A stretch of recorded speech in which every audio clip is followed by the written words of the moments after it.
कहते हैं कि जब ज़िंदगी समंदर में गिराती है तो वक्त तैरना भी सिखा देता है।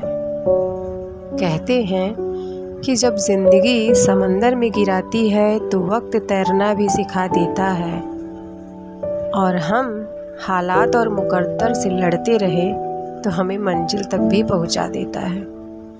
तो चलिए इसी थॉट के साथ हम अपने लाइफ की जर्नी स्टार्ट करते हैं फ्रेंड्स। और आप जितने भी मेरे बड़े भाई बहन माता पिता हैं सबको मेरा प्रणाम है, और छोटे जितने भी भाई बहन हैं सबको मेरा नमस्कार है। आप प्लीज़ मेरे चैनल को लाइक करें, सब्सक्राइब करें और प्लीज़ सपोर्ट करें फ्रेंड्स।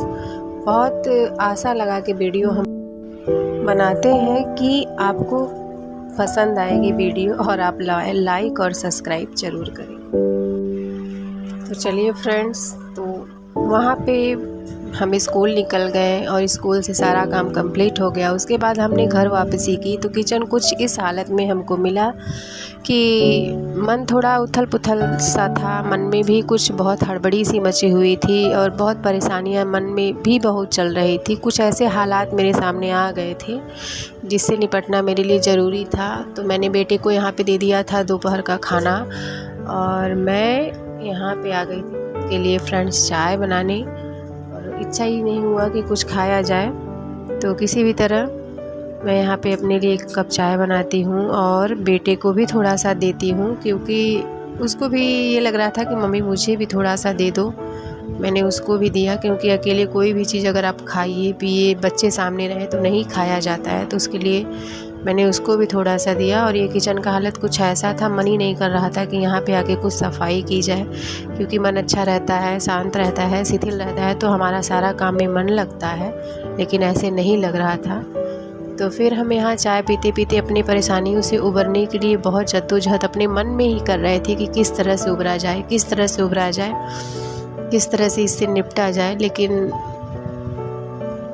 कुछ मन भी अपना जवाब दे रहा था, कुछ मैं भी सोच रही थी। इसी जद्दोजहद में हमको याद यहाँ पे आया, देखिए फ्रेंड्स, ये मैं एक प्लेट लाई थी, एक नहीं था, ये मेरे पास एक दर्जन था। मैं लेके आई थी मार्केट से, क्योंकि मम्मी है मेरी कुछ कंजकों को खिलाने वाली है। तो जिस स्कूल में हम पढ़ाते हैं तो वहाँ पे भतीजा भी पढ़ता है, तो उसी को मैं वहाँ से दे दूँगी, तो वो मेरे घर चला जाएगा मम्मी के पास। तो यहाँ पे बस उलझनों से बस निपटने की तैयारी हो रही थी, और देखते हैं कैसे हम निपट पाते हैं या नहीं उस उलझनों से हम निपट पाते हैं। और क्या उलझने थी मैं भी वो आपको बताना चाहूँगी फ्रेंड्स, क्योंकि आप मेरी यूट्यूब फैमिली हैं, और कहते हैं कि जितना घर वाले कभी साथ नहीं देते उतना बाहर वाले देते हैं। तो आप कुछ भी हो, लेकिन आप मेरी फैमिली हैं। आपको ये मैं ज़रूर बताऊंगी फ्रेंड्स कि क्या उथल पुथल मेरी लाइफ में अभी चल रहा था, और किसकी वजह से मैं इतना निराश, मायूस और हताश हो गई थी, इसका भी मैं आपके लिए जवाब लेके आऊँगी। लेकिन बस अभी सही समय का इंतज़ार करना चाहिए हमें अपनी ज़िंदगी में, क्योंकि कोई भी चीज़ हड़बड़ी से नहीं होती है, बस सही समय का इंतज़ार है।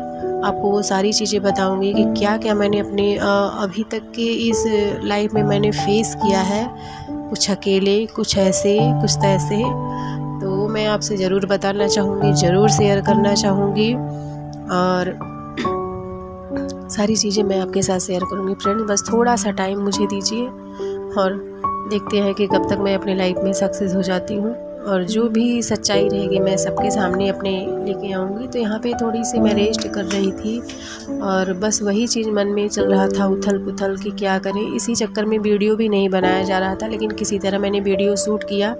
और शाम का जो हमारा नवरात्र चल रहा था, मैंने उसका भी पूजा किया। माँ के सामने बड़ी प्रार्थनाएं की कि माँ मुझे इससे उबार लीजिए, क्योंकि मन अगर परेशान रहता है तो कुछ भी अच्छा नहीं लगता है। फिर भी आ गए थे अपनी दिनचर्या को कंप्लीट करने माँ के दरबार में। तो यहाँ हो रही थी मेरी संध्या वंदन, माँ संध्या सारणी की पूजा। यहाँ पे मैंने पूजा को भी कर लिया, और मन कहीं और था, लेकिन फिर भी मैंने माँ दुर्गा का इतना अच्छे से श्रृंगार किया था कि बहुत ही अच्छी लग रही थी। वीडियो में थोड़ा आपको वो चीज़ नहीं रियल में दिख पाता है, लेकिन जो रियल में थी ना वो गजब की ढा रही थी माँ दुर्गा, जैसे देखते ही बन रहा था। तो इनका श्रृंगार कुछ ऐसे हुआ, येलो येलो इनके लहंगे में। और ये देखिए फ्रेंड्स कितनी सुंदर लग रही है माता रानी। इनका भी श्रृंगार मैंने कंप्लीट कर दिया। उसके बाद मैं खाना वाना बनाने लगी। फिर सारे दिन के काम को कंप्लीट किया। उसके बाद मैं आ गई थी अपने रूम में। तो ये देखिए आप लोग, कितनी अच्छी लहंगा है।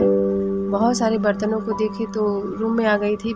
देखिए तो बेटा सो रहा था, मुझे लगा नाटक किया था, लेकिन अब आपको भी दिखा रहे हैं कि ये सोए हैं कि नाटक कर रहे हैं। लेकिन ये सो गया था, मुझे लग रहा था कि ये नाटक ही कर रहा है। ये सो गया था क्योंकि ये दिन में सोया नहीं था, ये सो गया था।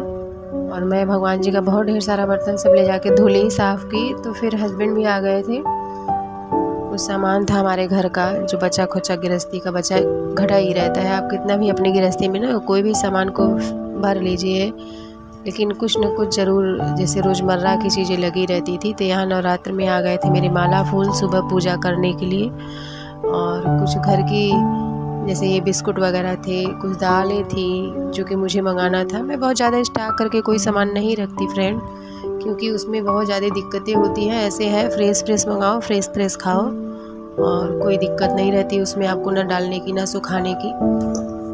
तो यहाँ पे ये सब किचन का सामान था। बाकी जो पूजा का आइटम था मैंने उसको अलग कर लिया।